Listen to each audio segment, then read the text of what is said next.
के कारण पृथ्वी पर पाप बढ़ता चला जाता। देवर्षि नारद ने आकर के देखा, बड़े दुखी हो गए। मन में विचार करते थे, भगवान ने मुझे वैकुंठ में, स्वर्ग में, कैलाश पर, ब्रह्मलोक में जाने के लिए सर्वत्र मेरे लिए मार्ग खुले हुए हैं, लेकिन मेरी मति मारी गई थी जो मैं इस पृथ्वी पर चला आया। मन में भाव था, संसार के सब लोग बड़े सुखी होंगे, सुखी तो कोई दिखाई नहीं देता और सब बड़े दुखी हो रहे हैं। अब दुख कैसा है? कोई तन दुखी, कोई मन दुखी, कोई धन बिन रात उदास। कोई तन दुखी, घर में खूब धन संपत्ति है, बहुत अच्छा परिवार है, सब सुख शांति है, लेकिन शरीर में अनेक प्रकार के रोग प्रकट हो गए। मीठा खाने की इच्छा होती है, लेकिन मधुमेह, डायबिटीज हो गया, डॉक्टर साहब ने मना कर दिया। घी खाने की इच्छा होती है, लेकिन हार्ट अब अधिक काम नहीं करता। सादा दाल रोटी खाओ, भगवान ने खूब दिया है, लेकिन प्रयोग नहीं कर सकते, शरीर में रोग हो गया और तन से दुखी रहने लगे।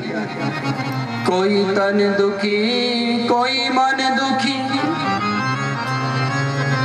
और देखो कलयुग में तन और धन से कम दुखी हैं लोग, लेकिन मन से सबसे ज्यादा दुखी, क्योंकि कलयुग का मनुष्य बात बात में प्रतिस्पर्धा करता है और हर बात में ईर्ष्या का भाव प्रकट कर लेता है। जिसके हृदय में ईर्ष्या का भाव है, उसके पास कितनी ही संपत्ति आ जाए,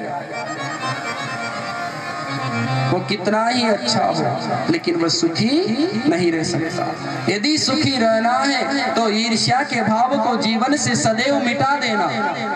कभी किसी से ईर्ष्या मत करना, चिढ़ मत करना।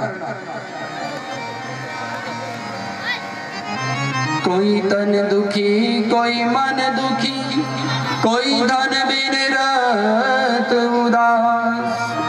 संसार की रीति नीति के दर्शन करते हुए देवर्षि नारद जा रहे हैं कि परम पावनी जमुना जी के तट पर एक अद्भुत घटना घटित हो गई।